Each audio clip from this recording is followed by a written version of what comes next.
Hujan baru saja berhenti sore itu. Jalanan depan rumah Rini masih basah dan memantulkan cahaya lampu motor yang lewat.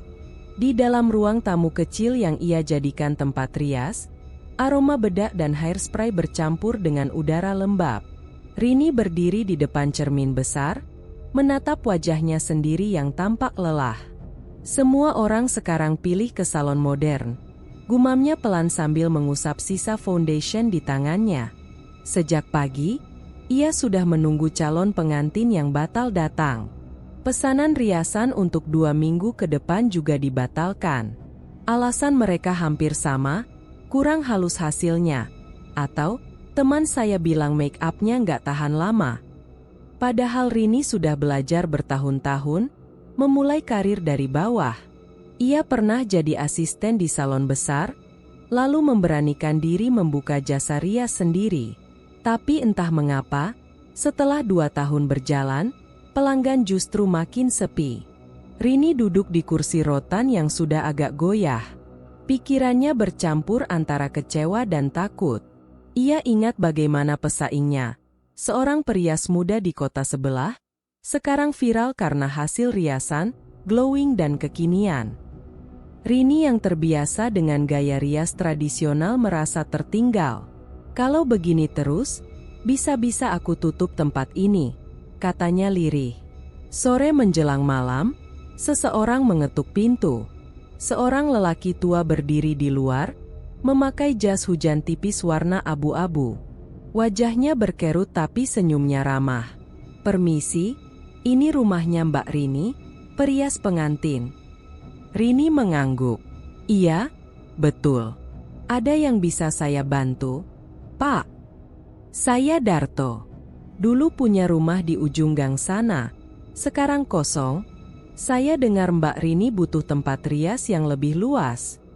Rini menatapnya ragu. Saya memang sempat kepikiran pindah, tapi belum ada tempat yang cocok. Kontrakan mahal semua. Pak Darto tersenyum tipis.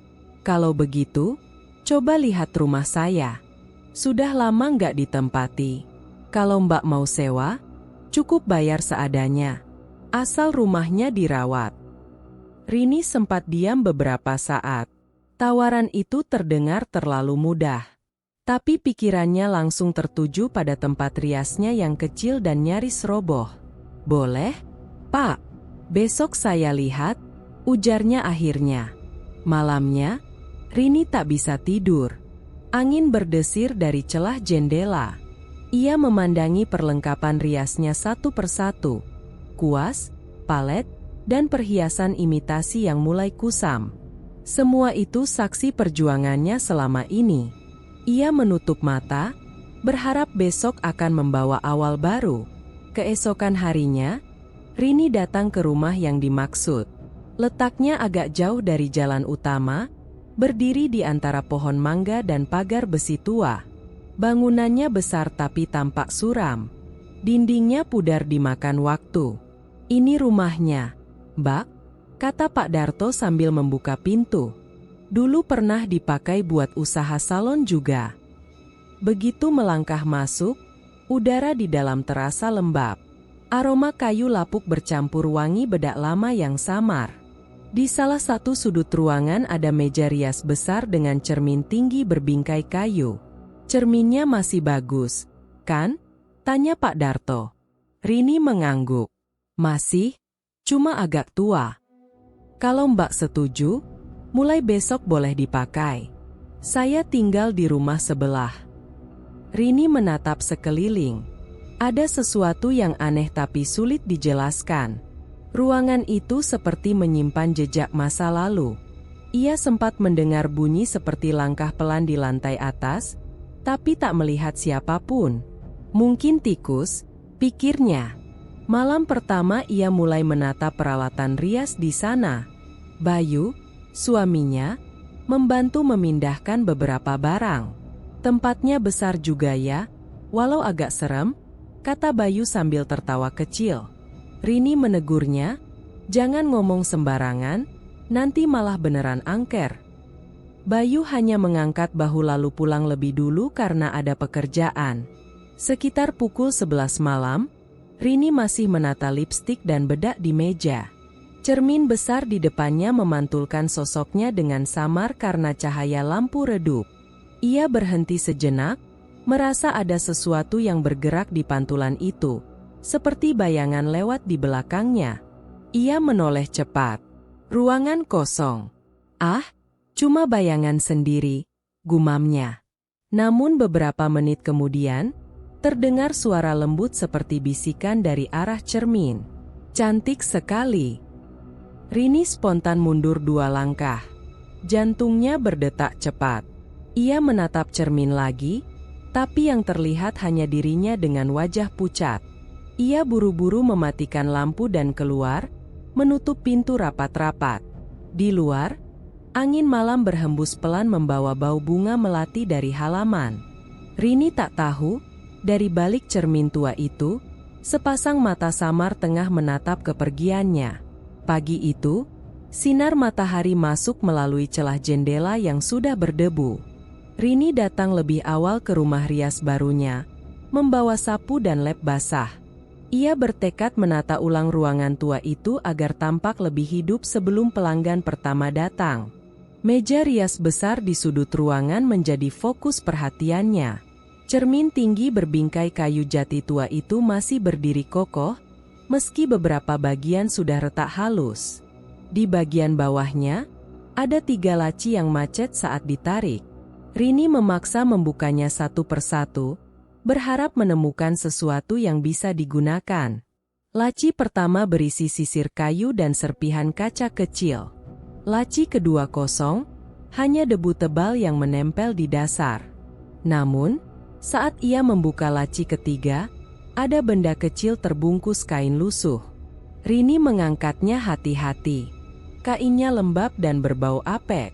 Saat dibuka, ia tertegun, di dalamnya terdapat sebilah keris kecil, panjangnya tak lebih dari 2 jengkal, dengan bilah berkarat dan gagang kayu hitam yang halus. Rini menatap benda itu lama.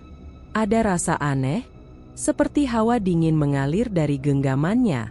"Apa ini peninggalan pemilik lama?" gumamnya pelan. Ia meletakkan keris itu di atas meja rias, mencoba mengabaikan rasa tidak nyaman yang muncul tiba-tiba. Beberapa jam kemudian, saat Pak Darto datang membawa kunci cadangan, Rini langsung menanyakan tentang penemuan itu. "Pak, saya nemu ini di laci meja rias. Kecil, tapi kelihatannya tua banget," katanya sambil menunjukkan keris tersebut. Wajah Pak Darto langsung berubah.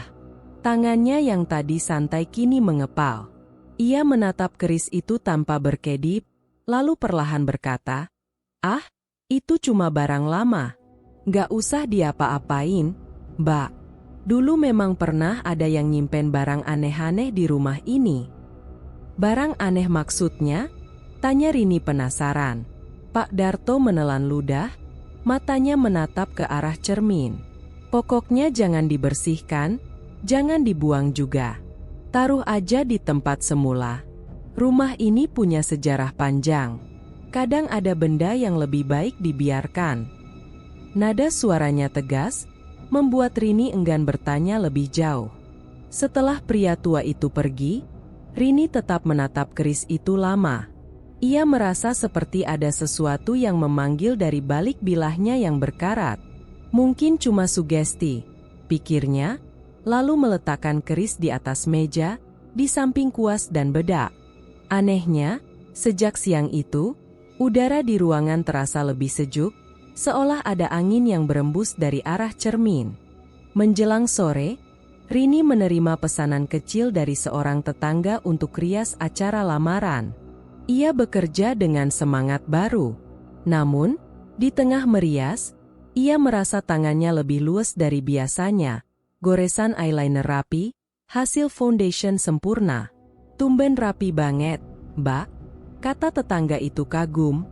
Rini hanya tersenyum. Dalam hati ia merasa senang, tapi juga heran. Seakan ada tenaga lain yang membimbing tangannya. Malam harinya, setelah semua pekerjaan selesai, ia kembali duduk di depan meja rias tua. Cermin besar itu memantulkan bayangan dirinya yang terlihat berbeda, lebih segar, lebih bersinar. Ia memandangi wajahnya sendiri lama-lama hingga matanya terasa berat. Tanpa sadar, ia tertidur di kursi.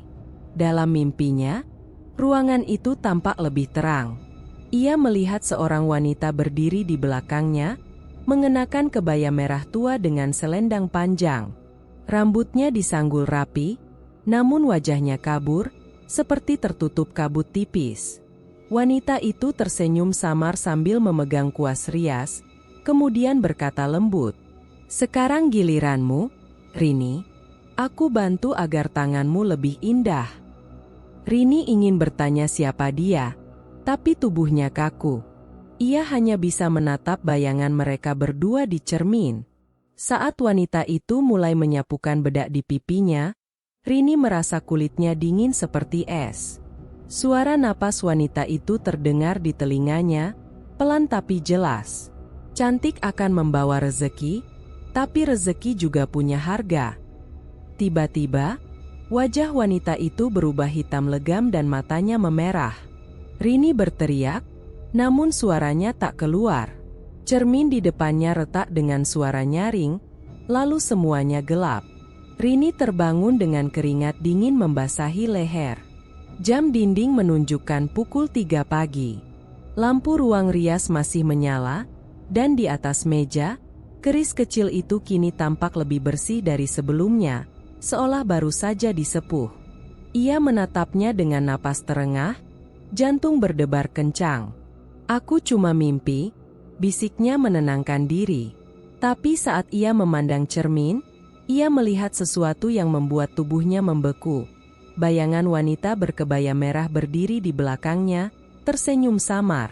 Ketika Rini menoleh, ruangan kosong. Hanya dirinya sendiri. Namun di cermin, bayangan itu masih berdiri tegak, menatapnya tanpa berkedip. 2 hari setelah mimpi aneh itu, Rini mencoba meyakinkan dirinya bahwa semua yang terjadi hanyalah kebetulan. Ia bahkan menertawakan pikirannya sendiri saat teringat bayangan wanita berkebaya merah. "Mungkin karena kecapean," ujarnya sambil menyalakan kipas di ruang rias. Pagi itu, ia menata ulang meja rias tua. Semua peralatan ia susun rapi, dan di bagian tengah ia menempatkan keris kecil yang kini tampak berkilau seperti logam baru. Ia menganggapnya sekadar hiasan tradisional yang memberi kesan klasik di meja kerjanya. Meski begitu, setiap kali memandang benda itu, ada getaran aneh di ujung jari, dingin, tapi seperti memanggil. Siang harinya, datang seorang wanita parubaya bernama Budarmi, calon pengantin yang ingin dirias untuk acara pernikahan anaknya. Tubuhnya gemuk, wajahnya penuh garis usia, dan suaranya keras tapi ramah. "Aku dengar dari tetangga, sekarang kamu buka tempat rias baru, ya?" katanya sambil duduk di kursi rotan. "Iya, Bu. Baru pindah beberapa hari ini." "Silakan, kita mulai dari pembersihan dulu," jawab Rini sopan. Bu Darmi tertawa kecil. "Rias aku yang cantik, ya? Mau tampil beda dari ibu-ibu lainnya?" Rini mengangguk, lalu mulai bekerja.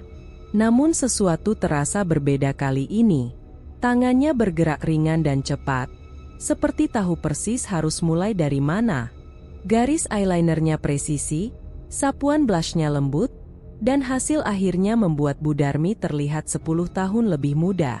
"Ya ampun, Rini, aku kok jadi muda gini?" seru Bu Darmi girang sambil menatap cermin. Rini hanya tersenyum kecil, menahan heran. Ia tahu kemampuan tangannya memang tak seperti biasanya, seolah ada kekuatan lain yang memandu setiap gerakan. Di sela-sela itu, ia sempat melirik keris di atas meja. Pantulannya di cermin berkilat samar, seolah ikut memperhatikan hasil kerja Rini. Sore itu, setelah selesai merias, Bu Darmi meninggalkan amplop besar berisi uang tunai. "Anggap aja bonus. Aku puas banget," katanya. Rini mengucap terima kasih, hatinya berbunga-bunga. Itu pelanggan pertama setelah sekian lama sepi, dan hasilnya luar biasa. Ia menutup tempat rias lebih awal, merasa bersemangat lagi menatap masa depan. 3 hari kemudian, kabar mengejutkan datang. Seorang tetangga berlari ke rumah Rini dengan wajah panik. "Mbak, tahu Bu Darmi? Katanya meninggal tadi pagi." Rini spontan bangkit. "Meninggal? Sakit apa?" Katanya mendadak. "Semalam sehat-sehat aja, paginya udah nggak bangun lagi." Rini terdiam lama. Suara tetangganya terdengar jauh, pikirannya melayang ke hari saat ia merias Bu Darmi. Wajah ceria itu, tawa puasnya di depan cermin, semuanya masih segar di ingatan. Ia duduk di kursi, menatap keris di meja. Benda itu tampak sedikit lebih bersinar dari sebelumnya. Hatinya bergetar, tapi ia mencoba menepis pikiran buruk. "Cuma kebetulan," katanya pelan, "gak ada hubungannya." Namun malam itu, saat ia membersihkan kuas, terdengar bisikan halus dari arah cermin. "Cantik, selamanya cantik, tapi tak semua bisa menikmatinya." Rini menoleh cepat. Tak ada siapa-siapa. Tapi dari pantulan cermin, terlihat sekilas bayangan wanita berkebaya merah berdiri di belakangnya, lalu menghilang begitu saja. Ia memejamkan mata, menenangkan diri. "Sudah, Rini, jangan pikir macam-macam." Hari-hari berikutnya justru membawa perubahan besar. Orang-orang mulai berdatangan ke tempat rias Rini. Ada yang bilang hasil riasannya lembut dan awet, ada yang mengatakan wajah mereka jadi lebih bersinar setelah dirias. Dalam seminggu, jadwalnya penuh. "Wah, sekarang rame banget, Rin," kata Bayu suatu malam, saat menghitung uang hasil kerja istrinya. Rini tersenyum bangga. "Akhirnya usaha ini maju juga. Aku cuma pengen orang puas sama hasil kerja aku." Bayu mengangguk, tapi matanya menatap meja rias yang kini dihiasi bunga melati dan keris kecil di tengahnya. "Kamu nggak takut taruh barang tajam di situ?" "Cuma pajangan," jawab Rini singkat. Namun malam itu, Bayu mengaku melihat sesuatu yang membuat bulu kuduknya berdiri. Saat ia menutup lampu ruang rias, cermin besar di sana memantulkan bayangan Bu Darmi, dengan wajah pucat dan mata terbuka lebar. Keesokan paginya, Bayu menceritakan hal itu pada Rini. "Ah, kamu ngigau kali," ucap Rini, menepis dengan nada kesal. "Jangan bikin aku takut gara-gara mimpi." Tapi dalam hati, Rini tahu ia juga sering merasa diperhatikan setiap kali berada di depan cermin itu. Meski begitu, ia tak mau berhenti. Pesanan makin banyak, uang makin lancar, dan semua orang memuji hasil riasannya. Namun malam-malam berikutnya, suara bisikan dari arah cermin makin sering terdengar. Suara lembut yang sama, mengulang-ulang satu kalimat. "Satu wajah indah, satu nyawa hilang." Rini tak tahu, kalimat itu bukan peringatan. Itu perjanjian yang baru saja dimulai. Pagi itu, suara notifikasi dari ponsel Rini tak berhenti berbunyi. Pesan masuk silih berganti, calon pengantin, acara lamaran, hingga ibu-ibu arisan yang ingin dirias. Dalam seminggu, jadwalnya penuh, bahkan ada yang rela antre 2 bulan ke depan. Rini hampir tak percaya dengan perubahan drastis itu. Dulu, sehari saja tanpa pelanggan sudah membuatnya panik. Sekarang, uang mengalir seperti air. Di meja rias, amplop dan uang muka bertumpuk rapi. Semua klien memuji hasil tangannya. Namun, setiap kali ia memulai riasan, ada satu kebiasaan baru yang tak pernah ia lewatkan, menyentuh keris kecil di atas meja. Entah kenapa, setelah ujung jarinya menyentuh gagang kayu hitam itu, tubuhnya terasa lebih ringan, pikirannya lebih fokus, dan tangannya bekerja tanpa ragu. Suatu siang, saat merias seorang calon pengantin muda, Siska, asisten barunya, memperhatikan gerak-gerik majikannya. "Mbak, itu keris buat apa sih?" tanyanya sambil menyiapkan alat-alat. Rini menjawab datar, "Pajangan, katanya bisa bikin aura ruangan bagus." Siska hanya mengangguk, tapi matanya tak lepas dari benda kecil yang tampak berkilau aneh di bawah cahaya lampu. Riasan hari itu berjalan sempurna. Kulit pengantin tampak lembut, senyum di wajahnya seolah bercahaya. Ketika acara selesai, keluarganya memeluk Rini dengan penuh terima kasih. "Mbak, tanganmu ajaib. Wajah anak saya jadi kayak bidadari." Rini hanya tersenyum sopan, tapi hatinya berdegup cepat. Setiap kali ia menyentuh keris itu, hasil riasannya memang selalu memukau. Sementara itu, Bayu mulai gelisah melihat perubahan istrinya. Setiap malam, Rini pulang larut. Kadang matanya merah tapi bukan karena lelah, melainkan seperti terlalu bersemangat. Ia jarang tidur, lebih sering menatap cermin di ruang rias sendirian. "Rin, kamu nggak capek kerja terus?" tanya Bayu suatu malam. Rini menatapnya dengan senyum dingin. "Kalau rezeki lagi datang, masa ditolak?" Bayu terdiam. "Tapi uangmu datang terlalu cepat. Kadang aku ngerasa aneh aja. Dari mana semua orang tiba-tiba tahu kamu?" Rini tertawa kecil. "Namaku naik karena hasil kerja, bukan karena aneh-aneh. Jangan mikir macam-macam, Mas." Namun Bayu tahu, ada yang berubah. Aroma di rumah kini berbeda, semerbak melati setiap malam, meski tak ada bunga di vas. Kadang ia mendengar suara langkah halus di depan ruang rias, padahal Rini sudah tidur. Siska pun mulai merasakan hal aneh. Beberapa malam ia harus lembur merapikan alat-alat rias. Di jam-jam itu, suasana rumah terasa menekan, seperti ada yang mengintai dari balik cermin. Pernah sekali, ketika ia menunduk mengambil sisir, ia melihat bayangan perempuan berkebaya merah melintas cepat di pantulan kaca. Ia menegakkan tubuhnya, jantung berdegup kencang. "Siapa di sana?" panggilnya. Tak ada jawaban, tapi dari arah meja, terdengar bisikan pelan, seolah suara perempuan. "Cantik lebih cantik, semua akan tunduk pada kecantikan." Siska ketakutan, segera keluar dari ruangan dan menutup pintu rapat-rapat.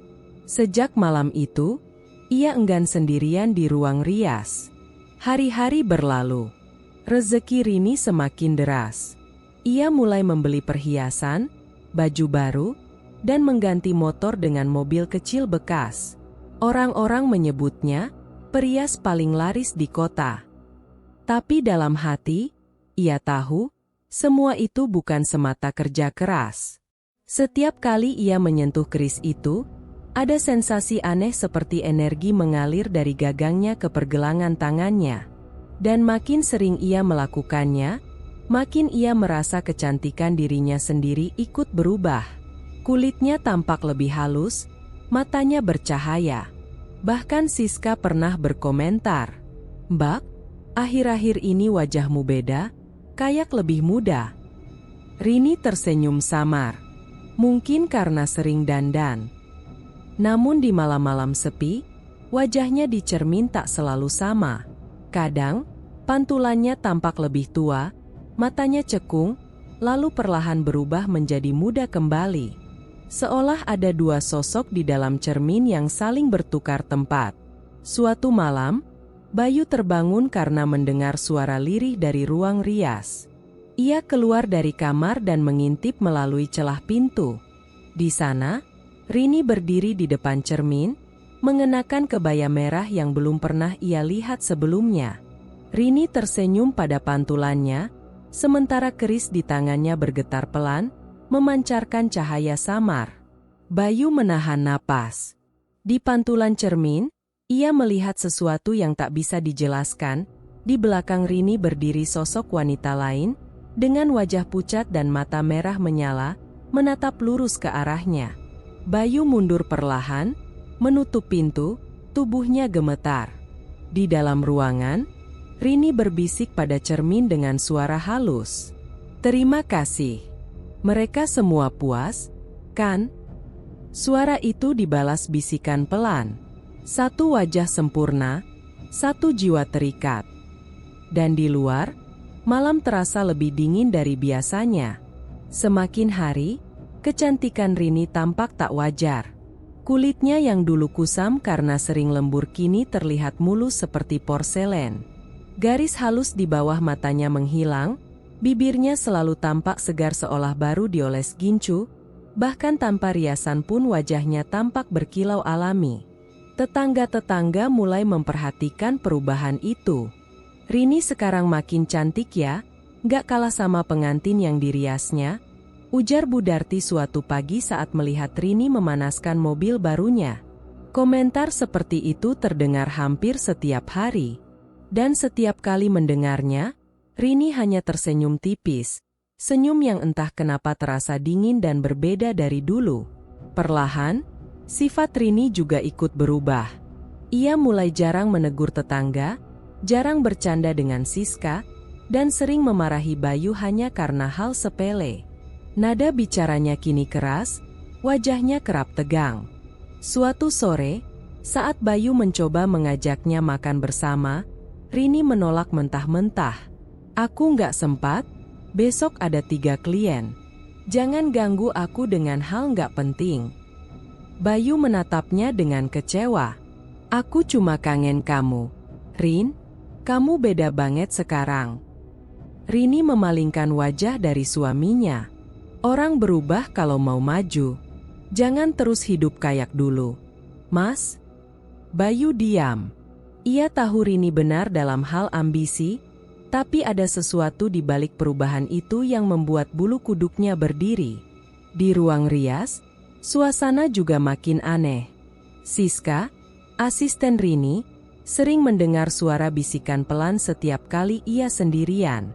Kadang muncul bau bunga melati yang menyengat tanpa sumber. Dan ketika Rini mulai merias, ekspresinya berubah seolah ia tak lagi sadar dengan sekitarnya. Tangan Rini bergerak sangat cepat dan presisi, namun matanya seperti menatap jauh menembus wajah kliennya. Cantik lebih cantik lagi, gumamnya pelan setiap kali menyapu kuas di pipi pengantin. Setelah sesi rias selesai, para klien selalu menatap cermin dengan mata berbinar. Hasil riasannya memang luar biasa. Namun beberapa hari kemudian, satu demi satu klien mengeluh mengalami mimpi buruk atau sakit misterius. Tak ada yang tahu penyebabnya. Suatu malam, Bayu diam-diam membuka ponsel Rini saat istrinya tertidur. Ia ingin tahu mengapa Rini begitu sibuk dan tertutup belakangan ini. Di galeri foto, ada ratusan gambar hasil riasan, pengantin, wisuda, pesta. Semuanya tampak normal, hingga Bayu menemukan satu folder bertuliskan, khusus. Ia membukanya. Di dalamnya ada foto-foto pengantin dengan hasil riasan yang luar biasa indah. Tapi saat ia menzoom salah satu foto, dadanya langsung terasa sesak. Wajah pengantin itu samar-samar berubah.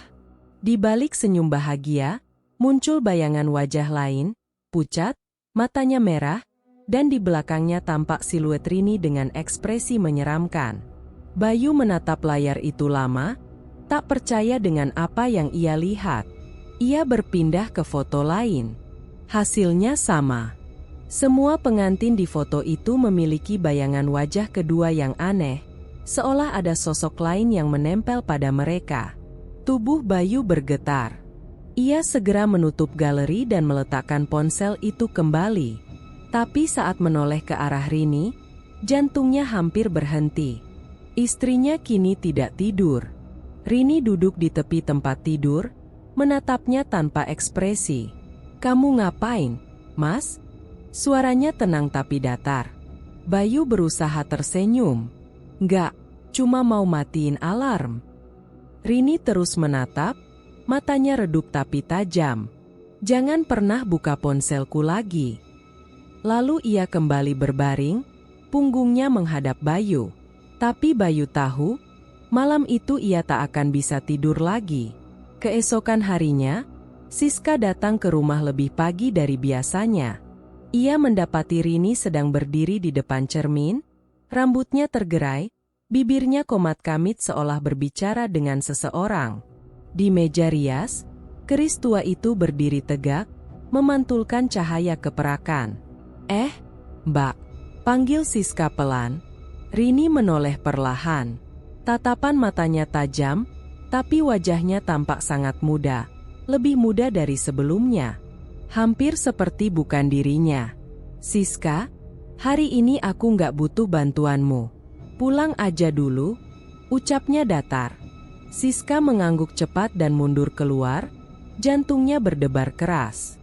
Dari luar pintu, ia mendengar suara lirih Rini berbicara lagi pada cermin. Aku sudah menepati janji. Sekarang giliranku, kan? Kemudian terdengar tawa kecil yang bukan milik Rini. Hari-hari berikutnya, Rini makin tenggelam dalam kesibukannya. Ia tak lagi peduli dengan Bayu atau siapapun di sekitarnya. Di matanya hanya ada riasan, wajah cantik, dan uang yang terus mengalir. Namun setiap malam, saat lampu ruang rias padam, bayangan Rini di cermin tak selalu mengikuti geraknya. Kadang bayangan itu tersenyum lebih dulu, seolah sedang menikmati hasil dari sebuah perjanjian yang belum sepenuhnya ditepati. Dan di rumah itu, keindahan mulai berganti dengan ketakutan yang halus, menunggu waktu untuk menampakkan wujudnya. Pagi itu, Rini menerima pesan dari seorang calon pengantin bernama Rara. Pesannya singkat dan terburu-buru. Mbak Rini, saya butuh bantuan. Wajah saya luka karena jatuh, tapi acara nikah saya sudah 2 hari lagi. Bisa tolong? Biasanya, Rini menolak klien mendadak. Tapi entah mengapa, kali ini ia merasa tertarik. Ada sesuatu yang membuatnya ingin menerima pekerjaan itu, seperti ada dorongan halus yang berbisik di telinganya. Ambil saja. Kau akan dapat lebih dari sekadar uang. Tanpa berpikir panjang, Rini membalas. Datang saja ke rumah malam ini. Biar aku lihat langsung. Malamnya, Rara datang ditemani calon suaminya. Wajahnya diselimuti kerudung tipis.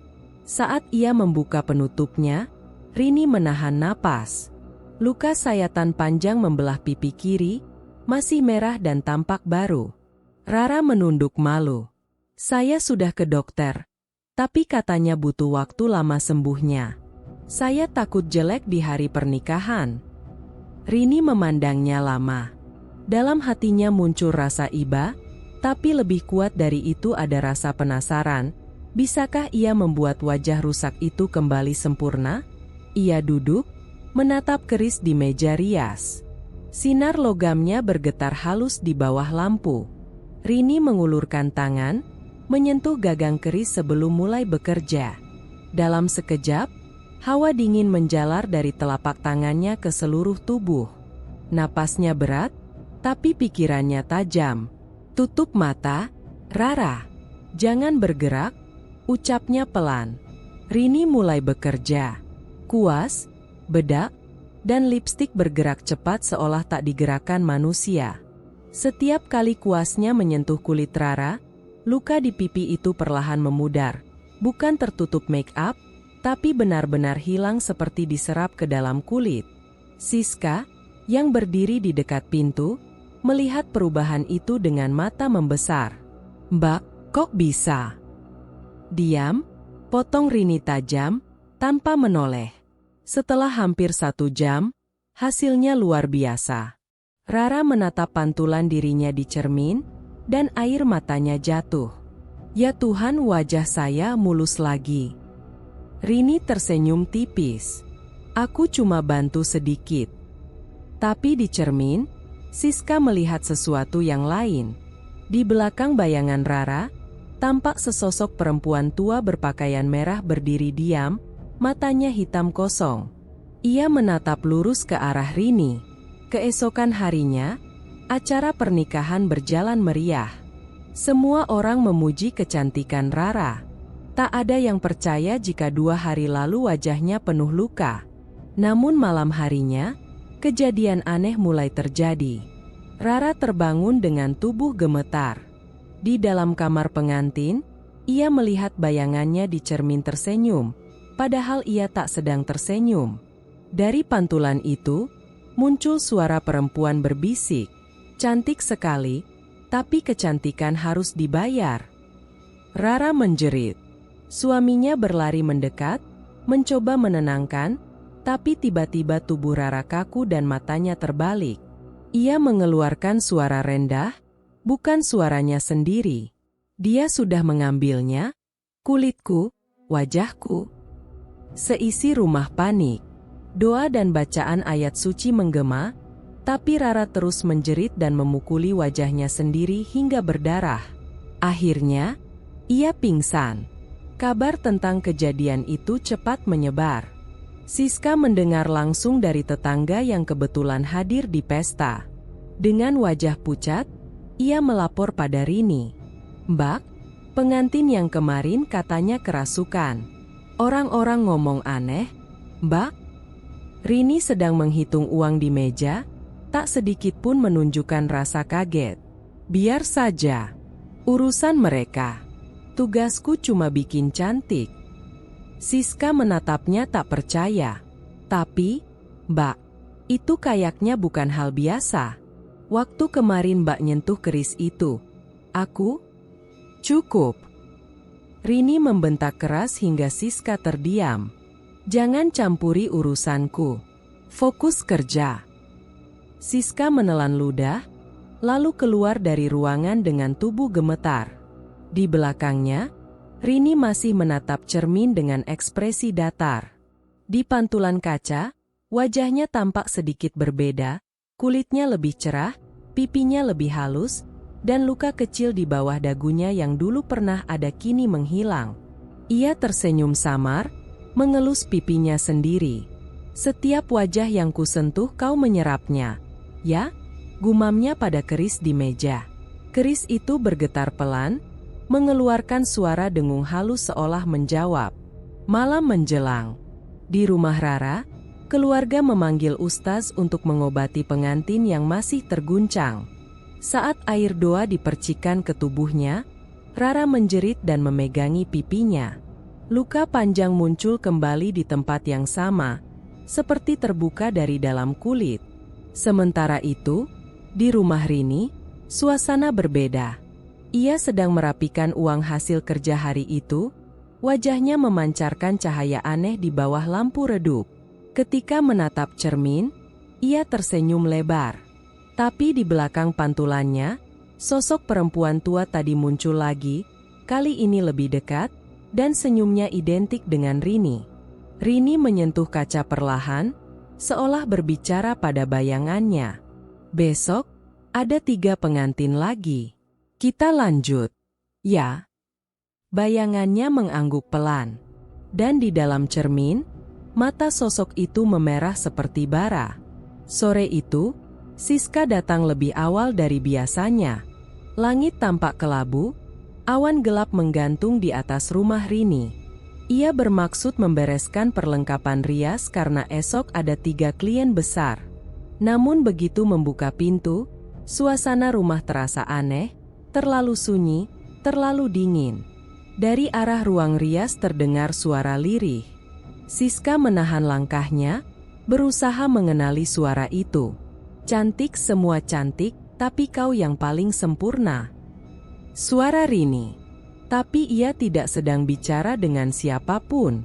Siska mendekat pelan, menatap dari celah pintu yang sedikit terbuka.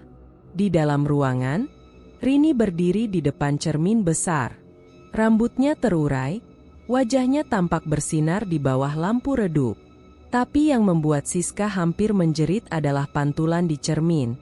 Bayangan Rini tak mengikuti geraknya. Saat Rini diam, pantulan itu justru tersenyum, matanya merah dan menatap langsung ke arah pintu tempat Siska mengintip. Siska menutup mulutnya agar tak berteriak. Tubuhnya gemetar. Ia mundur perlahan, tapi kakinya menyenggol kursi kecil hingga bergeser. Suaranya cukup keras. "Siapa di sana?" Rini menoleh cepat. Wajahnya menegang, tapi matanya dingin tanpa emosi. "Siska, kamu ngapain ngintip?" Siska gugup, suaranya terbata. Maaf, Mbak. Saya cuma mau beresin alat rias. Saya kira Mbak belum pulang." Rini menatapnya lama, lalu tersenyum tipis. "Kamu selalu penasaran ya, Siska?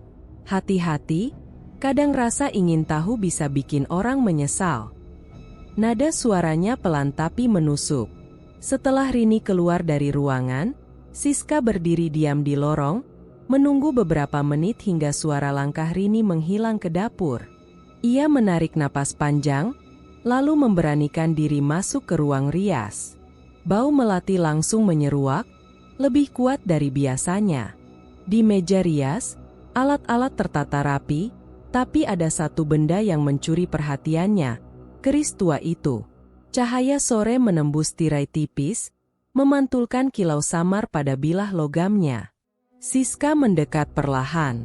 Saat jaraknya tinggal sejengkal, ia melihat sesuatu di ujung keris, noda merah kecoklatan. Siska memicingkan mata, menatap lebih dekat. Itu bukan karat, itu darah. Tangannya bergetar. Ia menelan ludah, lalu buru-buru mengelap ujung keris dengan tisu. Tapi saat tisu itu menyentuh logam, muncul suara lirih dari cermin di depannya, seperti napas panjang yang keluar dari dalam kaca. "Jangan sentuh miliknya." Siska terlonjak mundur, menjatuhkan tisu. Di cermin, ia melihat bayangan Rini berdiri di belakangnya, padahal ruangan itu kosong. Sosok dalam cermin itu tersenyum miring, bibirnya bergerak tanpa suara. Siska berlari keluar ruangan, napasnya memburu. Malamnya, Rini memanggilnya. Siska masuk dengan kepala tertunduk.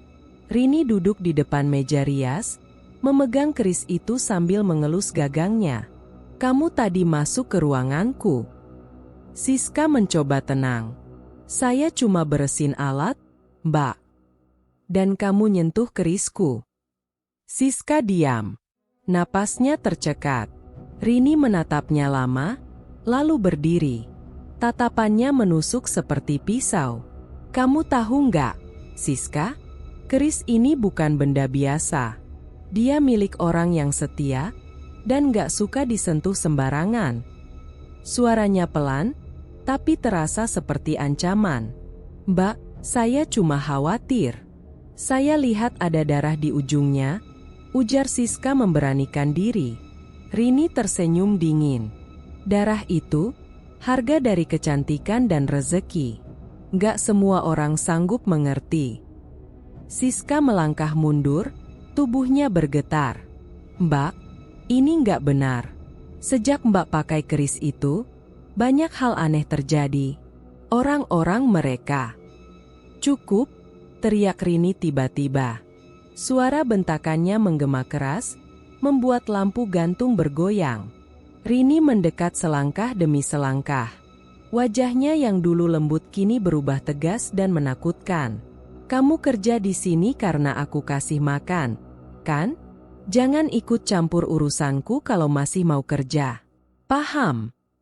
Siska hanya mengangguk, tak sanggup menatap matanya. Setelah Rini pergi ke kamar, Siska berlari keluar dari rumah. Ia berdiri di halaman sambil menahan air mata.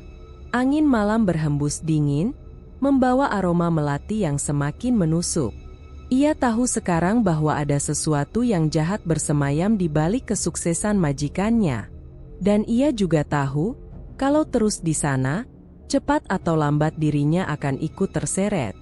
Namun di sisi lain, ada rasa penasaran yang tak bisa ia abaikan. Keris itu, cermin itu, dan perubahan Rini, semuanya saling terhubung. Siska menatap jendela ruang rias dari luar.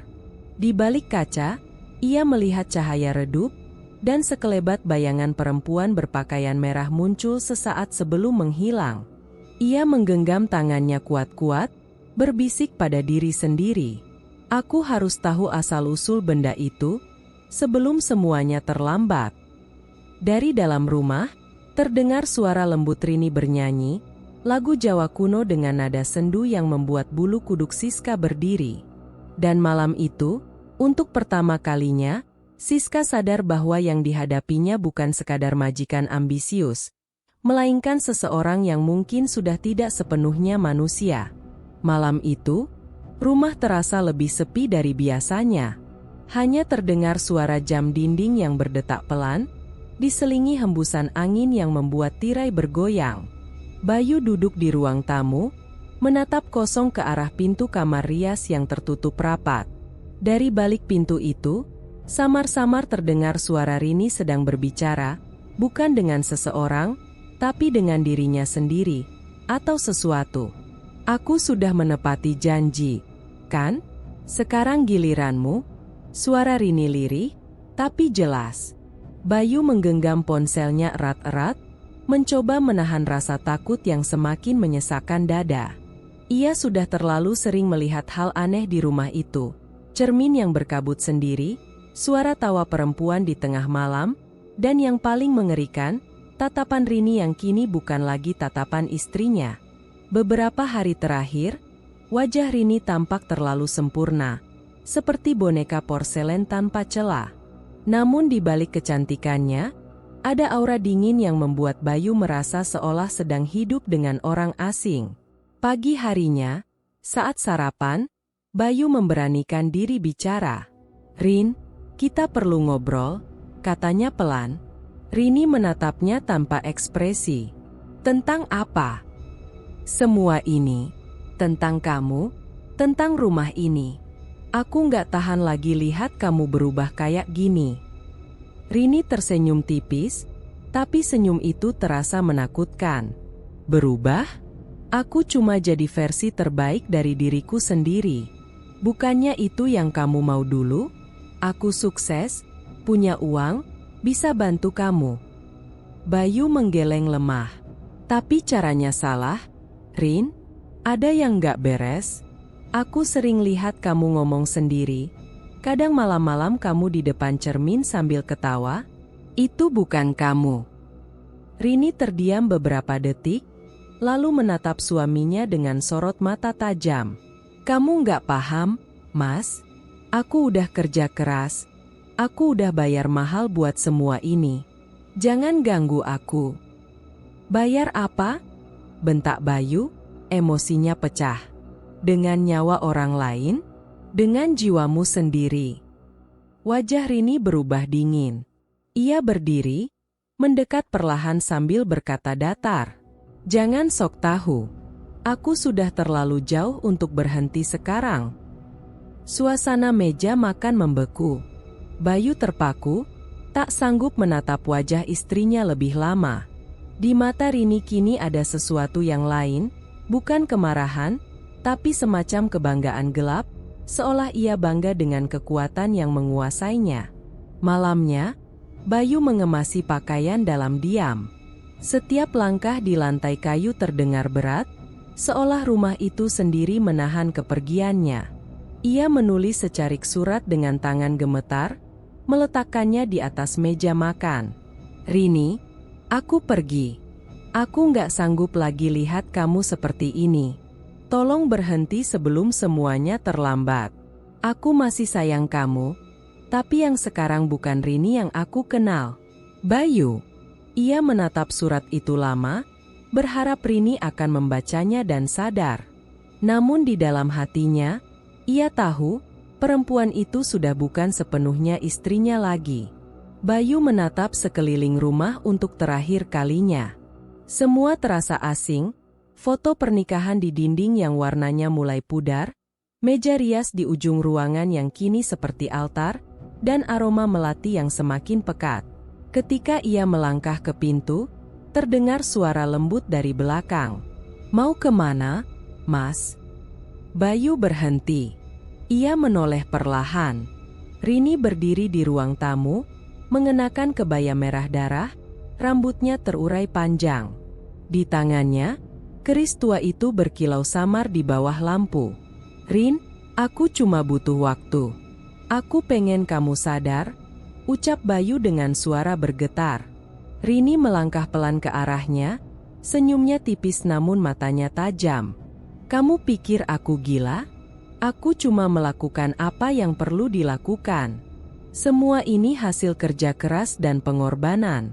Aku sudah terlalu jauh, Mas. Gak ada jalan mundur lagi. Bayu mundur beberapa langkah, takut tapi juga sedih. Kalau gitu, aku doain kamu bisa kembali. Aku tetap sayang kamu. Rin?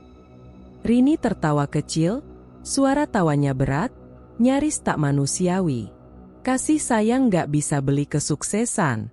Pergilah kalau mau, tapi jangan balik lagi. Rumah ini bukan buat orang yang lemah. Bayu menatap wajah istrinya untuk terakhir kalinya. Wajah yang dulu penuh cinta, kini tampak seperti topeng indah tanpa jiwa. Ia membuka pintu, keluar tanpa menoleh lagi. Angin malam menyambutnya, dingin dan getir. Dari luar pagar, ia sempat menatap ke jendela rumah. Di balik tirai, Rini masih berdiri, memandangi kepergiannya. Tapi bayangannya di kaca berbeda, lebih tinggi, lebih kurus, dan menatapnya dengan mata menyala merah. Bayu berbalik dan berjalan pergi dalam langkah gontai, meninggalkan rumah itu untuk selamanya.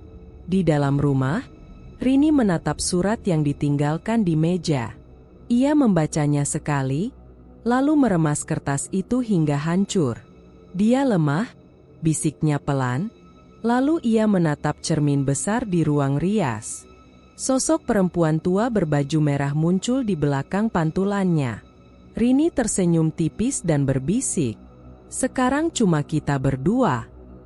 Bayangan di cermin ikut tersenyum, lalu membalas dengan suara serak, "Dan kita belum selesai, Rini."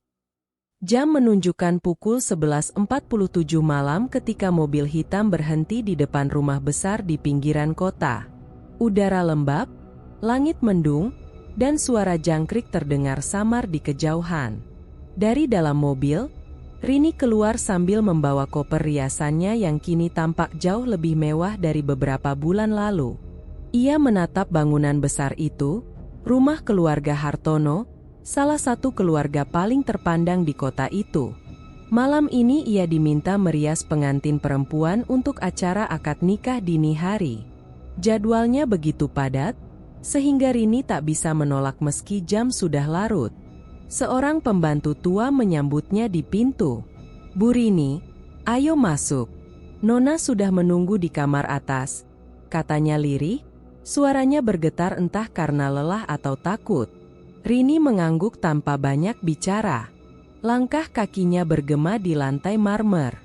Rumah itu begitu luas, tapi suasananya dingin dan kosong. Lampu-lampu redup, aroma dupa samar memenuhi udara. Di kamar pengantin, seorang gadis muda duduk di depan cermin dengan gaun putih menggantung di belakangnya. Wajahnya pucat, tapi senyumnya sopan. "Terima kasih sudah datang, Bu Rini.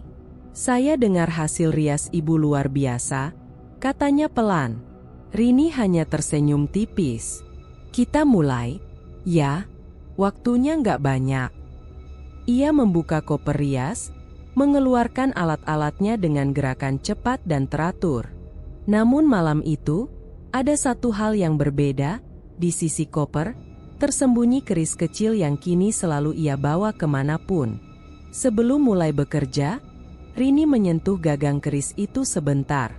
Tangannya gemetar halus, tapi matanya langsung berubah tajam. Cermin besar di hadapan mereka memantulkan bayangan keduanya. Awalnya normal, tapi seiring riasan berjalan, udara kamar terasa berat. Lampu berkelip. Ketika kuas bedak menyentuh pipi pengantin, bayangan di cermin tiba-tiba berubah. Wajah pengantin tampak menghitam legam, matanya kosong, bibirnya membiru seperti mayat. Namun di dunia nyata, wajah gadis itu tetap cantik dan berseri. Rini berhenti sejenak. Matanya memandangi cermin. Ia tahu ada sesuatu yang salah. Tapi senyum di wajahnya tidak pudar. Ia menatap pantulan dirinya sendiri yang kini juga tampak berbeda. Kulitnya terlihat lebih halus, matanya bercahaya aneh, dan di bahunya berdiri sosok bayangan perempuan tua. Sosok itu berbisik pelan, hanya terdengar oleh Rini. "Teruskan, biarkan dia menjadi persembahanmu malam ini." Rini menarik napas panjang, lalu melanjutkan merias. Tangannya bergerak semakin cepat, seperti dikendalikan. Setiap sentuhan kuas membuat bayangan di cermin semakin gelap, seolah riasan itu menyerap cahaya dari ruangan. Gadis pengantin sempat menggigil. "Bu Rini, kok dingin?" "Ya." "Tenang saja, nak," jawab Rini lembut tanpa menatap. "Sebentar lagi kamu jadi paling cantik." Beberapa menit kemudian, riasan selesai. Wajah pengantin tampak sempurna, terlalu sempurna. Kulitnya sehalus porselen, matanya berkilau, senyumnya kaku tapi menawan. Namun di cermin, bayangannya tak lagi manusia. Rini menatap pantulan itu dalam-dalam, dan di sana, gadis pengantin terlihat menunduk, lalu mendongak dengan wajah penuh retakan hitam di seluruh wajah. Cermin bergetar halus. Suara lirih bergema dari dalamnya. "Cantik, ya, Rini, tapi kau tahu harga cantik itu?" Rini memejamkan mata, berusaha menahan suara itu. Tapi ketika membuka mata, gadis pengantin di kursi sudah tampak pucat pasi, matanya sayu, seolah tenaganya tersedot habis. Rini berdiri pelan, mengatur napas. "Selesai. Kamu akan jadi pengantin paling indah." Ia tersenyum, lalu membereskan alat rias tanpa menoleh lagi. Ketika ia keluar dari kamar, pembantu tua tadi memandangnya dengan wajah bingung. "Sudah, Bu?" Rini mengangguk singkat. "Sudah. Besok pagi tinggal dirapikan sedikit." Namun saat Rini melangkah turun melewati tangga, suara keras terdengar dari lantai atas. Jeritan perempuan menggema. Non Raras." Rini berhenti sejenak, tapi tak menoleh. Ia tahu apa yang terjadi, dan seolah sudah terbiasa, ia hanya menarik napas panjang, lalu tersenyum samar. Di luar rumah, udara terasa makin dingin. Kabut turun perlahan menutupi jalan. Rini berjalan ke mobilnya dengan langkah tenang, seolah baru saja menyelesaikan tugas biasa. Tapi di kaca mobil, pantulan dirinya tampak berbeda. Ia tersenyum dengan dua bayangan di belakangnya, seolah ada dua sosok yang ikut bersamanya. Di dalam mobil, ia kembali memandangi keris kecil itu. Kilatannya lebih tajam malam ini, seolah puas. Rini berbisik pelan, "Sudah satu lagi. Semoga makin banyak yang datang." Dan di kaca spion, wajahnya terlihat muda, jauh lebih muda dari usianya sebenarnya. Namun di sudut matanya, samar-samar terlihat bayangan hitam tersenyum puas. Sudah 3 hari Siska tidak terlihat. Biasanya setiap pagi ia membuka tirai, membersihkan ruang rias, lalu menyiapkan air hangat untuk Rini. Tapi sejak malam itu, kamar Siska kosong, tempat tidurnya masih rapi, dan tasnya masih tergantung di kursi. Awalnya Rini tidak peduli. Mungkin dia bosan, mungkin pulang kampung, katanya acuh. Ia sibuk dengan pesanan baru, pelanggan makin banyak, bahkan sampai antre berhari-hari. Namun warga sekitar mulai gelisah. Ada bau aneh yang menyengat dari rumah Rini, terutama dari ruang rias yang selalu tertutup rapat. Bau itu seperti campuran bunga layu dan amis logam. Pak RT yang rumahnya bersebelahan sempat menegur. "Bu Rini, maaf, tapi warga ngeluh, katanya bau nggak enak dari rumah ibu." Rini tersenyum sopan. "Ah, mungkin dari bahan kosmetik, Pak. Saya kan sering pakai bahan alami, kadang amis." Pak RT mengangguk, tapi matanya sempat menangkap sesuatu. Noda gelap di lantai dekat pintu ruang rias, seperti bercak darah kering. Beberapa hari sebelumnya, malam terakhir Siska terlihat, Suasana di rumah terasa aneh. Siska duduk di dapur, wajahnya tegang, menatap pintu ruang rias yang setengah terbuka. Dari dalam, terdengar suara Rini berbicara pelan, seperti berdoa, tapi dalam bahasa yang tak dimengerti. Siska menelan ludah. Ia tahu ada yang tidak beres sejak menemukan darah di ujung keris beberapa hari lalu. Sejak itu, pikirannya tidak tenang. Setiap malam, ia mendengar suara langkah kaki dari ruang rias, meski Rini sudah tidur di kamarnya. Malam itu, sekitar pukul 2 dini hari, ia nekat. Ia menyalakan senter kecil dan berjalan pelan ke arah ruang rias. Pintu tidak terkunci. Ia mendorongnya perlahan. Ruangan itu dingin. Di meja rias, cermin besar memantulkan bayangan samar, bukan bayangan Siska, tapi sosok perempuan tua dengan rambut putih panjang, berdiri di belakang pantulannya. Siska menjerit kecil dan menutup mulutnya cepat-cepat. Ia berbalik hendak kabur, tapi langkahnya terhenti. Di pintu berdiri Rini, mengenakan daster putih, wajahnya tenang namun matanya kosong. "Mau kemana, Sis?" Saya cuma mau keluar sebentar, Bu." Rini tersenyum. "Kamu lihat sesuatu, ya?" Siska terdiam. Di tangan Rini, keris kecil itu berkilau dalam cahaya lampu. Rini melangkah mendekat perlahan, suaranya lembut tapi dingin. "Kamu nggak usah takut. Kalau kamu setia, kamu juga bisa cantik selamanya. Tapi kalau kamu mau kabur..." Siska mundur, matanya mulai basah. "Bu, saya mohon, saya nggak kuat lagi di sini." Rini berhenti, lalu tertawa kecil. "Sayang sekali, aku sudah anggap kamu seperti adik sendiri." Siska berlari secepat mungkin ke arah pintu depan. Tapi begitu gagang pintu disentuh, lampu rumah berkedip, udara berubah dingin, dan suara keras bergema dari ruang rias. Suara tawa panjang bercampur tangisan. Dan malam itu, Siska tidak pernah keluar dari rumah itu lagi. Keesokan paginya, warga melihat Rini menjemur kain pengantin di halaman belakang. Wajahnya cerah, suaranya riang seperti tak terjadi apa-apa. Ketika ditanya tentang Siska, ia menjawab santai. "Oh, Siska? Sudah saya berhentikan. Katanya mau kerja di luar kota." Tak ada yang berani banyak bertanya. Tapi bau amis itu makin kuat setiap hari. Dari ventilasi kecil ruang rias, sesekali terlihat asap tipis keluar, bukan bau dupa, tapi lebih seperti daging terbakar. Malam ketiga, Rini bekerja sendirian di ruang rias. Di meja, kerisnya kini diletakkan di atas kain putih, berlumur cairan merah kehitaman. Ia menatap cermin besar di depannya. Di balik pantulan, bayangan Siska muncul sekilas, berdiri kaku dengan mata kosong. Rini tersenyum lemah. "Maaf, Sis. Kamu nggak seharusnya tahu terlalu banyak." Bayangan itu menatapnya dalam diam, lalu memudar perlahan, digantikan sosok perempuan tua yang sama, sosok yang selalu menuntunnya. Perempuan tua itu berbisik, "Bagus, Rini, pengorbananmu diterima. Kau makin cantik, makin kuat. Tapi ingat, masih ada yang harus kau beri." Rini menunduk, tangannya gemetar, tapi wajahnya tetap tersenyum. "Baik, Bu, saya siap."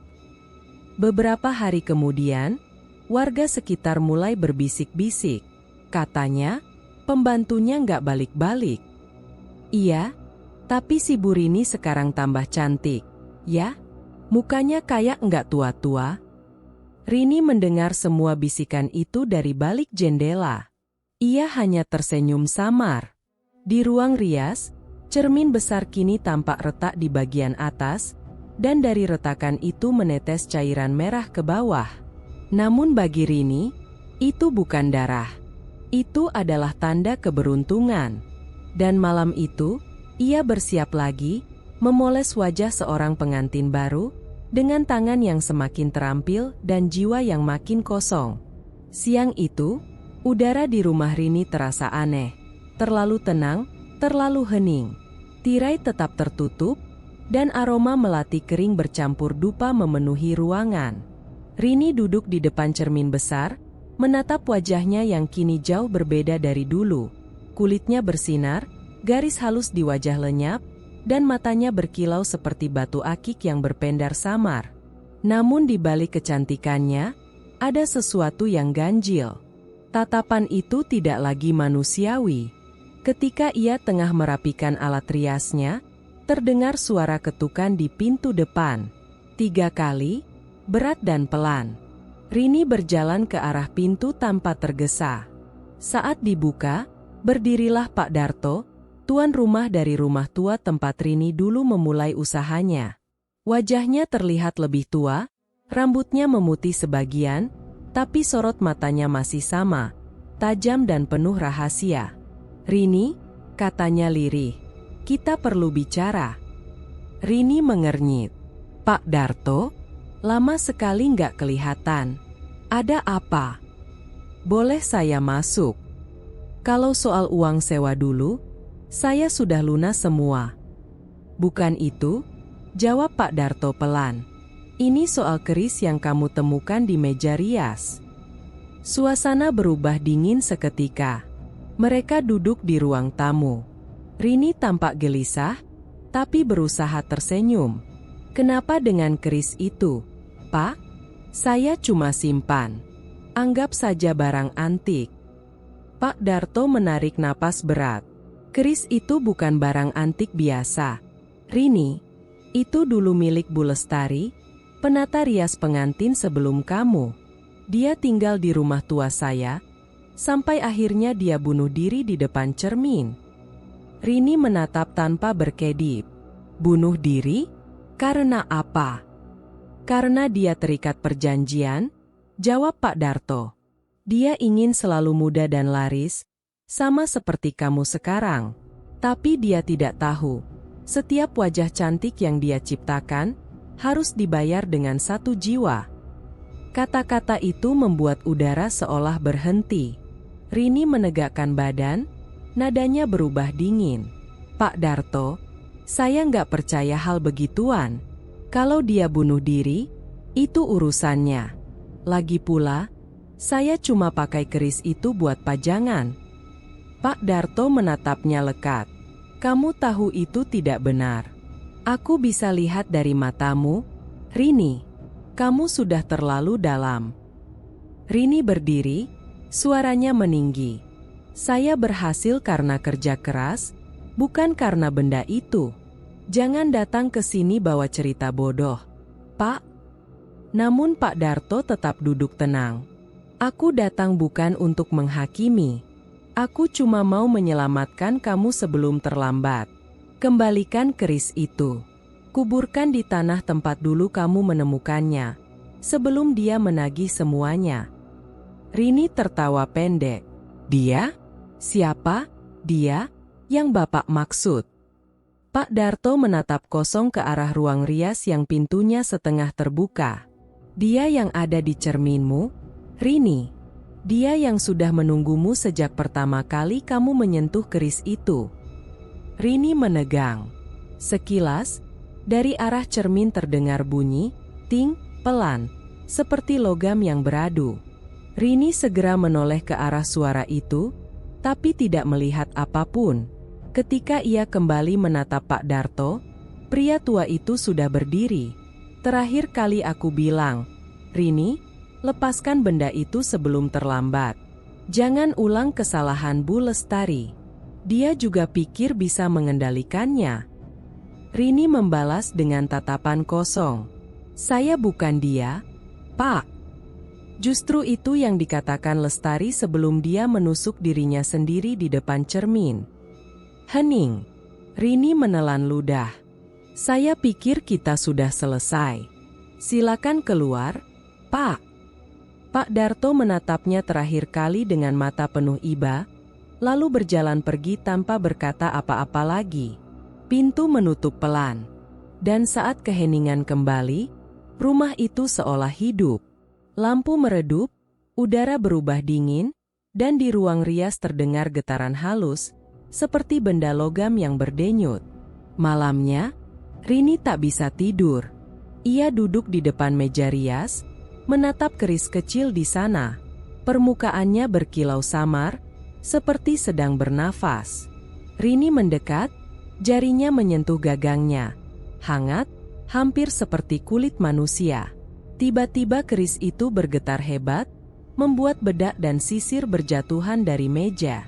Cermin besar di depannya memantulkan wajah Rini yang mendadak berubah.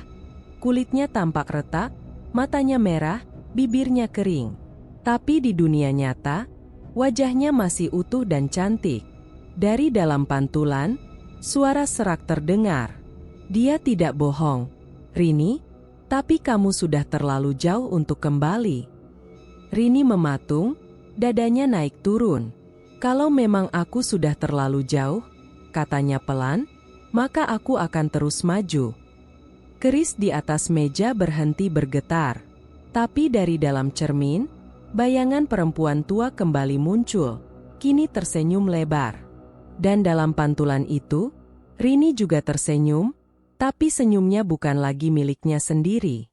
Hari itu, Rini mendapat pesanan besar, pesta pernikahan keluarga pejabat yang terkenal kaya raya. Segala sesuatunya tampak sempurna. Dekorasi megah, gaun mahal, dan bayaran fantastis. Tapi entah kenapa, sejak pagi wajah Rini tampak pucat. Matanya sayu, seolah tidak tidur semalaman. Ia duduk di ruang rias besar hotel tempat acara akan berlangsung. Cermin tinggi di depannya memantulkan wajah yang tetap cantik, tapi di balik kecantikan itu terselip bayangan kelelahan dan sesuatu yang lebih gelap. Bu Rini, pengantinnya sudah siap, kata asisten event organizer yang mengetuk pintu. Rini tersenyum kaku. Baik, biar saya tangani sendiri. Pengantin itu, seorang gadis muda bernama Nadia, duduk di depan cermin dengan wajah gugup. Saya dengar Ibu Rini yang merias istri wali kota juga. Ya? Tanyanya sambil tersenyum kecil. Rini hanya menjawab singkat.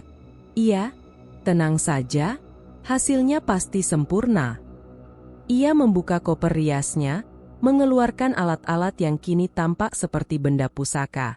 Sisir dari kayu hitam, bedak dalam wadah kuno, dan tentu saja, keris kecil yang selalu ia letakkan di atas meja, berdiri di antara lampu rias.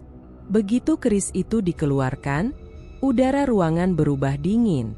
Lampu rias berkedip-kedip pelan, dan cermin besar di depan mereka memantulkan bayangan samar di belakang Rini. Sosok perempuan berambut panjang dengan kebaya merah, berdiri tanpa wajah. Rini pura-pura tidak melihat. Ia menyiapkan foundation, mulai bekerja. Setiap sentuhan kuas terasa berat, seperti tangannya digerakkan oleh kekuatan lain. Jangan takut, Nadia, katanya pelan. Kecantikan itu kadang harus dibayar mahal. Nadia menatap heran. Maksud ibu? Rini tersadar, lalu tertawa kecil. Ah, tidak. Maksud saya, cantik itu butuh usaha. Setengah jam berlalu. Rini semakin tenggelam dalam pekerjaannya.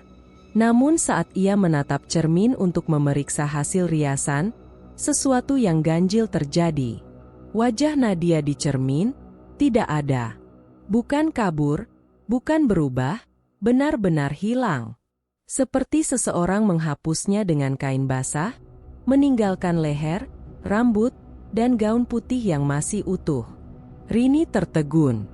Ia memandangi gadis di kursi, lalu menoleh ke cermin lagi. Di dunia nyata, wajah Nadia masih jelas, matanya indah, bibirnya merah muda. Tapi di pantulan, kosong. Rini mundur setengah langkah. "Ah, ada apa ini?" bisiknya. Lampu ruangan mulai meredup, satu persatu padam. Dari dalam cermin terdengar suara perempuan tua, serak dan berat. "Kini giliranmu, perias." Rini terperanjat. "Tidak, aku sudah memberi cukup." Aku sudah. Suara itu memotong dengan tawa yang menggelegar. Kau hanya memperindah wajah orang lain, Rini. Sekarang, wajahmu sendiri yang harus dibayar. Rini menjerit. Ia meraih keris di meja dan mencoba mengangkatnya, tapi benda itu terasa berat, seolah menolak disentuh. Pantulan di cermin berubah cepat. Kini yang duduk di kursi bukan Nadia, melainkan Rini sendiri, mengenakan kebaya pengantin putih, tanpa wajah. Rini membeku. Dari pantulan itu, sosok Rini di dalam cermin perlahan menoleh ke arahnya. Meski tak punya mata, tak punya mulut, hanya kulit kosong yang licin dan pucat. Suara bisikan itu datang lagi, lebih pelan, nyaris seperti napas di telinganya. Semua kecantikan ada harganya. Rini menjerit keras. Cermin retak dari tengah ke tepi, suara pecahnya mengisi ruangan. Lampu padam seketika. Asisten Nio di luar kamar mendengar teriakan itu dan berlari masuk. Saat pintu terbuka, lampu menyala kembali, tapi Rini sudah tergeletak di lantai, pingsan, dengan wajah yang tampak aneh. Kedua matanya tertutup, bibirnya membiru, dan di tangannya masih menggenggam keris yang kini dingin seperti es. Beberapa jam kemudian, Rini dibawa ke klinik terdekat. Dokter berkata ia hanya pingsan karena kelelahan, tapi banyak yang bersumpah melihat bekas luka tipis di sekitar wajahnya, seolah sesuatu sempat menggores kulitnya dari dalam. Di meja rias tempat ia bekerja tadi, cermin besar yang retak kini menampilkan pantulan samar. Seorang pengantin tanpa wajah duduk diam di kursi, menatap ke arah siapapun yang berani mendekat. Dan di ujung ruangan, keris kecil itu masih berdiri tegak, bergetar pelan seolah menunggu giliran berikutnya. Sore itu langit mendung. Hujan menggantung di ujung awan, belum turun, tapi udara terasa berat dan lembab. Bayu akhirnya pulang setelah seminggu pergi. Ia mendapat kabar dari tetangga bahwa Rini jatuh sakit dan tak pernah keluar rumah. Meski hatinya masih luka, rasa khawatir mendorongnya kembali ke tempat itu. Rumah rias yang dulu penuh tawa dan harum bedak, kini tampak seperti bangunan mati. Pintu depan terbuka sedikit. Engselnya berdecit panjang ketika didorong. "Rin?" panggil Bayu pelan. Tak ada jawaban. Langkah kakinya menapaki lantai yang lengket. Aroma amis menusuk hidung, seperti darah yang sudah lama tak dibersihkan. Tirai di ruang tamu robek sebagian, dan dinding yang dulu putih kini kusam keabu-abuan, dihiasi bercak merah gelap yang mengering. Bayu mulai merasa dadanya sesak. Ia berjalan menuju ruang rias di belakang. Begitu pintu dibuka, hawa dingin menyergap. Ruang itu berantakan. Cermin-cermin besar di dinding retak, sebagian terjatuh ke lantai. Wajah-wajah samar tampak menempel di permukaannya, seperti bayangan manusia yang mencoba keluar. Meja rias penuh alat make up yang berserakan, bercampur dengan noda darah dan sisa bedak yang menggumpal seperti kulit terbakar. Di tengah meja, keris kecil berdiri tegak, menancap di atas papan kayu, meneteskan cairan hitam pekat yang masih menetes perlahan ke lantai. Bayu menahan napas. "Ya Tuhan," gumamnya, gemetar. Ia mendekat. Aroma besi bercampur busuk menusuk tajam. Di dinding, tulisan samar seperti goresan kuku terbaca. "Cantik adalah pengorbanan." Bayu mundur setapak. Ia memanggil lagi, "Rini, di mana kamu?" Namun yang menjawab justru suara tawa perempuan, lirih, serak, dan datang entah dari mana. Lampu ruangan berkelap-kelip. Dari cermin yang retak, bayangan Rini muncul. Wajahnya pucat, matanya gelap, dan di sudut bibirnya ada senyum yang bukan miliknya. Bayu terdiam, tubuhnya kaku. "Rini, itu kamu." Bayangan itu bergerak, mendekat dari balik pantulan. Tubuh Bayu bergetar. Saat ia menatap ke arah cermin, sosok Rini di dalam pantulan mengangkat tangan kirinya, sementara Rini yang asli tidak ada di ruangan. Rin. Bayangan itu berbisik. Kau datang terlambat, Bayu. Suara itu menggema, membuat bulu kuduk Bayu berdiri. Ia tersentak dan berlari menuju meja, mencoba meraih keris. Tapi begitu tangannya hampir menyentuh gagangnya, cairan hitam dari ujung keris menetes ke kulitnya, panas dan perih seperti asam. Bayu menjerit dan mundur. Dari lantai, titik-titik cairan itu mulai membentuk bekas jejak kaki menuju cermin. Setiap jejak meninggalkan noda hitam yang berdenyut seperti urat hidup. Bayu terpaku, tak sanggup bergerak. Lalu dari pantulan cermin, sosok perempuan lain muncul di belakang bayangan Rini, wajah tanpa mata, dengan bekas luka di pipi. Ia mengenali wajah itu. Pengantin yang pernah dirias Rini, yang meninggal beberapa waktu lalu. Satu demi satu, wajah-wajah lain bermunculan. Ada Bu Darmi, Siska, dan beberapa klien lain yang telah pergi selamanya. Mereka semua menatap ke arah Bayu, diam, hanya dengan mulut yang bergerak perlahan mengucapkan sesuatu yang sama. Kembalikan. Bayu berteriak dan melempar kursi ke arah cermin. Kaca pecah berhamburan, tapi suara itu tak berhenti. Ruangan bergetar. Dari retakan di lantai, cairan hitam makin banyak mengalir, seolah rumah itu berdarah. Lalu tiba-tiba, sunyi. Cermin-cermin berhenti bergetar. Lampu mati total. Dalam gelap, Bayu mendengar langkah kaki lembut dari arah pintu. Ia menoleh, dan di sana berdiri Rini. Rambutnya acak-acakan, kulitnya pucat, matanya sayu tapi kosong. Di tangan kanannya, ia membawa kuas rias. "Bayu, kamu pulang," katanya dengan suara datar. Bayu hampir menangis. "Rini, apa yang terjadi di sini?" Rini tersenyum kecil, namun senyum itu dingin. "Aku cuma ingin semua cantik. Mereka tak mau berhenti melihatku, jadi aku bantu mereka tetap di sini." Ia menunjuk ke arah cermin yang pecah. Di antara serpihan kaca, pantulan samar wajah-wajah korban muncul lagi. Semua diam, hanya menatap Rini.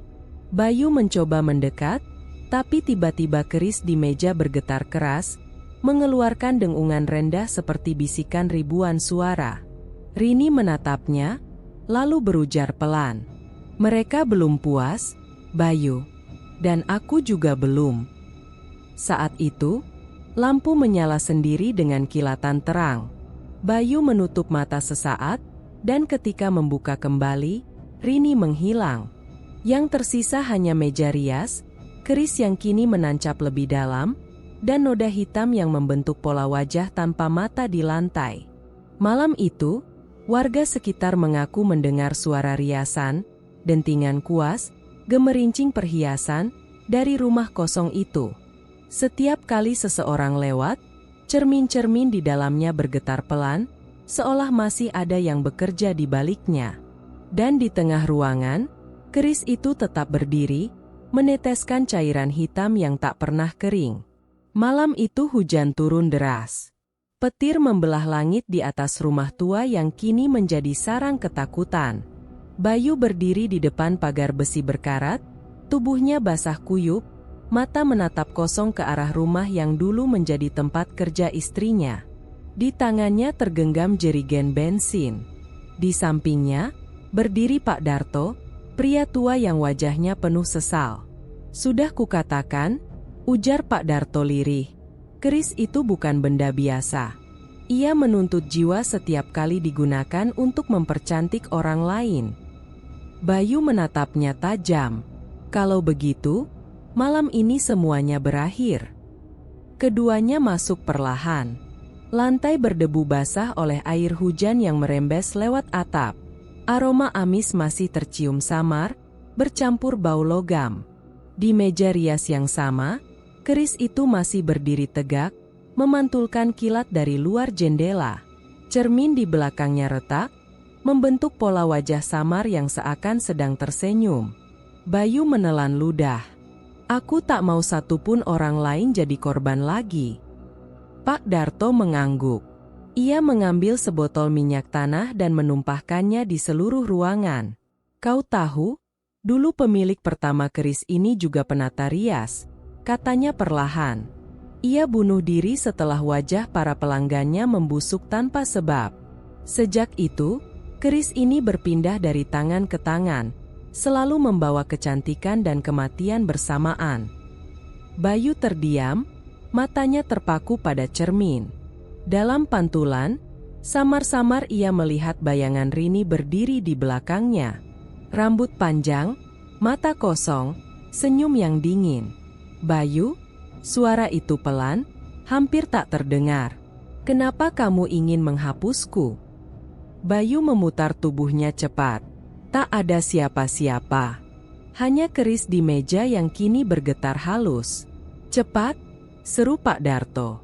Ia menyalakan korek api. Api kecil menari di ujung batang korek, menggoyang di udara lembab. Bayu menuangkan sisa bensin ke arah meja rias. Api langsung menyambar, menjalar cepat di sepanjang lantai kayu yang kering. Dalam hitungan detik, ruang itu berubah menjadi lautan merah oranye. Api membesar, menjilat tirai, lalu naik ke langit-langit. Namun sesuatu terjadi. Dari tengah api, terdengar jeritan perempuan, panjang, nyaring, penuh amarah dan kesakitan. Bayu! Bayu membeku. Suara itu adalah suara Rini, jelas, seperti berasal dari dalam dinding. Api tak lagi sekadar membakar. Ia menari liar, membentuk siluet tubuh perempuan dengan rambut panjang, menggeliat di tengah kobaran. Siluet itu mendekat, menatap Bayu dengan mata kosong. Pak Darto berteriak, "Jangan lihat, jangan tanggapi." Tapi Bayu tak mampu berpaling. Air matanya mengalir di wajah yang kotor oleh asap. "Maafkan aku, Rin, aku hanya ingin menyelamatkanmu." Siluet api itu berhenti sejenak, lalu terdengar suara lirih, bukan lagi jeritan, tapi bisikan lembut yang mengguncang hati. "Kalau begitu, ikutlah denganku." Tiba-tiba seluruh ruangan berguncang. Cermin-cermin di dinding pecah bersamaan, menimbulkan suara nyaring memekakkan telinga. Dari tiap retakan, keluar asap hitam pekat yang melingkar di udara, lalu tersedot ke arah keris yang kini membara di tengah api. Pak Darto melangkah maju, berdoa lirih sambil mengangkat tangan. "Kembalilah ke asalmu. Biarkan arwah ini pergi dalam tenang." Keris itu meledak dengan kilatan cahaya putih. Suara jeritan terakhir terdengar, kali ini bukan amarah, tapi seperti tangisan kelegaan. Api langsung padam seketika, menyisakan abu hangus dan cermin retak di seluruh ruangan. Bayu terduduk lemas di lantai, menatap puing-puing yang masih mengepulkan asap. Pak Darto menepuk bahunya pelan. Sudah selesai. Ia telah pergi. Bayu menghela napas panjang. Di tengah abu, ia melihat potongan kecil logam, sisa dari keris yang telah meleleh. Di permukaannya masih tampak samar ukiran berbentuk wajah perempuan dengan mata tertutup. Ia memungutnya, menatapnya lama, lalu menutup dengan kain putih. "Rini sudah bebas," katanya pelan, seperti menenangkan dirinya sendiri. Pak Darto mengangguk. "Tapi ingat, Bayu, kutukan tak hilang begitu saja. Ia hanya menunggu seseorang lain yang tergoda oleh janji kecantikan." Petir kembali menyambar, menerangi abu-abu di sekeliling mereka. Bayu menatap ke arah cermin yang setengah pecah, dan di sana, di balik retakan kaca, terpampang samar senyum Rini, terakhir kali sebelum pantulannya lenyap bersamaan dengan kilat. Keesokan harinya, warga menemukan rumah itu sudah rata dengan tanah, hanya menyisakan bekas arang dan serpihan kaca. Tak ada jenazah, tak ada tanda kehidupan. Namun, setiap kali hujan turun di malam hari, seseorang mengaku mendengar suara perempuan dari kejauhan, seolah sedang berkata lembut, "Kecantikan tak pernah gratis." Waktu berjalan cepat. Beberapa bulan telah berlalu sejak kebakaran misterius yang melahap rumah rias milik Rini dan Pak Darto. Tidak ada yang tahu apa sebenarnya yang terjadi malam itu. Warga hanya mengenang cahaya api yang membumbung tinggi, suara jeritan yang menggema di tengah hujan, lalu sunyi. Lahan itu kini sepi, ditumbuhi ilalang. Namun di pinggir jalan seberang, seorang perempuan muda berdiri, menatap tanah bekas rumah itu dengan wajah penuh minat. Namanya Mira, seorang penata rias baru yang sedang mencari tempat membuka usahanya. Kalau di sini, harga sewanya murah sekali, katanya kepada pemilik toko seberang. Pria tua pemilik toko hanya menggeleng pelan. Murah memang, tapi tempat itu punya sejarah. Nak, sudah 2 kali orang buka usaha di situ, tak pernah lama. Mira tersenyum, tak menggubris peringatan itu. Saya percaya, asal kita niat baik, semua akan berjalan baik. Beberapa minggu kemudian, rumah bekas kebakaran itu direnovasi. Dinding dicat ulang, kaca-kaca baru dipasang, dan sebuah papan bertuliskan, rias pengantin Cantika, berdiri di depan. Namun yang menarik perhatian warga bukanlah papan itu, melainkan satu benda yang tampak di ruang rias barunya. Meja rias tua, hitam dan berat, dengan cermin besar yang sedikit retak di sudutnya. Mira mendapatkannya dari pasar loak. Ia tak tahu, itu adalah meja rias milik Rini yang ditemukan utuh di antara puing kebakaran. Satu-satunya benda yang tidak hangus sama sekali. Hari pertama membuka usaha, Mira tersenyum bahagia. Ia memoles wajah pelanggan pertamanya, seorang pengantin muda yang tampak gugup. Tenang saja, katanya lembut, di depan cermin ini, semua wanita akan terlihat cantik. Saat ia mulai merias, kilau aneh tampak di cermin. Sekilas, hanya pantulan cahaya lampu. Tapi di sela pantulan itu, tampak bayangan perempuan lain berdiri di belakang Mira. Rambut panjang, mata kosong, bibir tersenyum samar. Namun Mira tak menyadarinya. Ia terus bekerja, memuji hasil riasannya sendiri.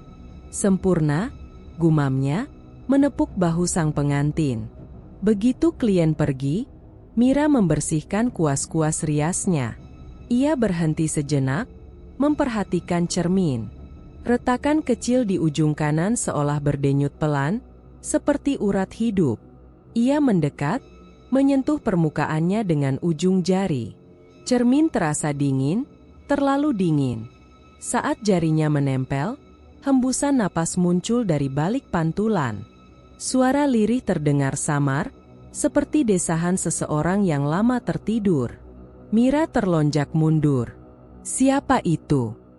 Tak ada jawaban, hanya pantulan dirinya yang tampak sedikit berbeda. Kulitnya terlihat lebih cerah, lebih halus, matanya tampak lebih tajam. Ia menatap lama, lalu tersenyum kecil. Mungkin cuma bayangan lampu, bisiknya menenangkan diri. Tapi entah kenapa, dalam hatinya muncul rasa hangat, rasa percaya diri yang tiba-tiba. Hari demi hari, nama rias pengantin Cantika mulai terkenal. Pelanggan berdatangan tanpa henti. Semua memuji hasil tangan Mira yang membuat wajah tampak bersinar alami. Namun beberapa minggu kemudian, kabar aneh beredar. 2 dari klien Mira dikabarkan jatuh sakit setelah pesta. 1 di antaranya meninggal mendadak dalam tidur. Warga mulai membicarakan, tapi Mira menolak semua gosip itu. Ia hanya berkata, kebetulan saja. Jangan bawa-bawa hal mistis. Malam itu, saat ia membersihkan alat rias, kilat menyambar di luar jendela. Cermin bergetar sedikit, dan dari balik pantulan tampak sosok Rini. Wajahnya pucat, bibirnya tersenyum samar. Mira menatapnya dalam diam, tak sadar matanya mulai basah. Ia tak tahu kenapa, tapi dari dalam dadanya muncul rasa campur aduk. Takut, kagum, dan seolah terikat. Sosok Rini di dalam cermin mengangkat tangan pelan, lalu berbisik lembut, nyaris tak terdengar. Kau cantik, Mira, Teruskan. Lampu ruangan meredup seketika. Angin dingin meniup gorden hingga bergoyang. Mira terpaku di depan cermin, senyumnya perlahan berubah datar. Dan di dalam pantulan, di balik bahunya, bayangan Rini tersenyum lebih lebar, matanya berkilat, seolah menemukan penerus. Pagi harinya, warga melihat papan nama baru di depan rumah itu. Rias pengantin Rini Omira.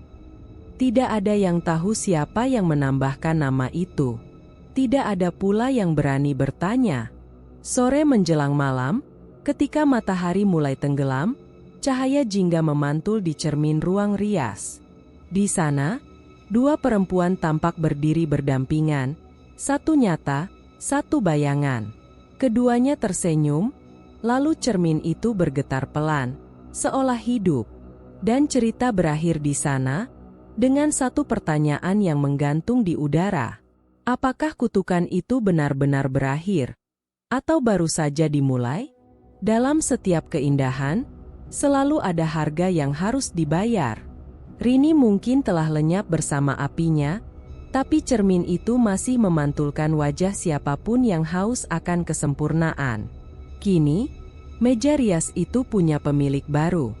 Dan setiap kali kuas itu menyentuh kulit seseorang, mungkin ada arwah yang ikut tersenyum di balik pantulan kaca.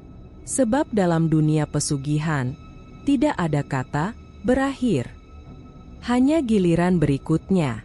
Kalau kamu suka cerita ini, jangan lupa like, share, dan subscribe untuk kisah horor lainnya yang lebih mencekam dan penuh misteri.